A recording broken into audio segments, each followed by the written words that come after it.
Assalamu alaikum ya talib, bienvenue à toi cher étudiant, chère étudiante pour un nouvel exercice. Alors comme vous le savez, au niveau 2, on s'est intéressé à ce qu'on appelle les huruf al-jar, les particules, les prépositions qui vont nous aider à donner davantage de consistance à la phrase. On a vu les particules fi, min, ila, an, on a vu également le bi et le li. Donc je vais te donner 5 phrases que tu vas devoir me traduire en langue arabe bien évidemment. Part du principe également que nous allons étudier, ou plutôt utiliser la structure simple, celle qu'on a vue avec le mubtada et le khabar. Ensuite, harf al-jar et ism majrour. Ism majrour, je rappelle, c'est le mot qui va finir par une kasra s'il est au singulier, par aini s'il est au muthanna, ou bien par ina, si c'est du jam' mudhakkar salim, comme nous avons vu cette année. Très bien. Commençons avec une phrase relativement simple. Nous allons dire que le père est présent dans la maison.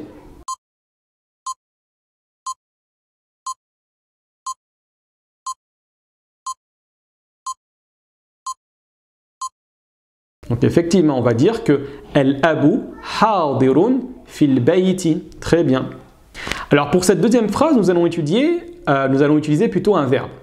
Très bien, nous allons dire par exemple que Ibrahim est parti dans la maison des idoles.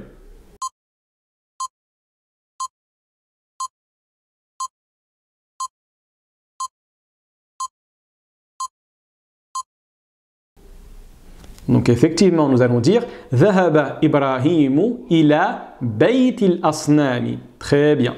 Pour la troisième phrase, nous allons simplement dire ceci est une histoire autour, au sujet de la langue arabe.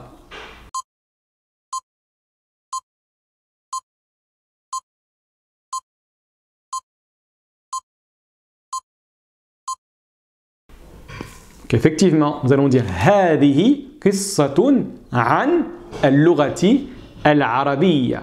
Très bien.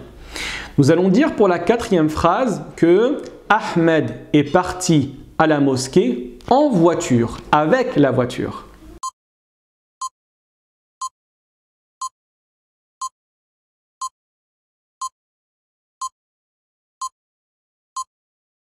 Très bien, nous allons dire Dhahaba Ahmadu ila al-masjidi bi as-sayyarati. Et enfin, pour la cinquième phrase, nous allons dire par exemple que ce stylo est au professeur.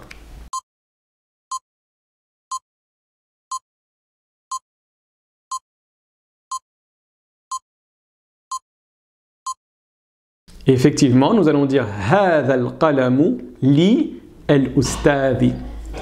Écoute, barakallahu fik pour ta présence. Wassalamu alaikum wa rahmatullahi wa barakatuh.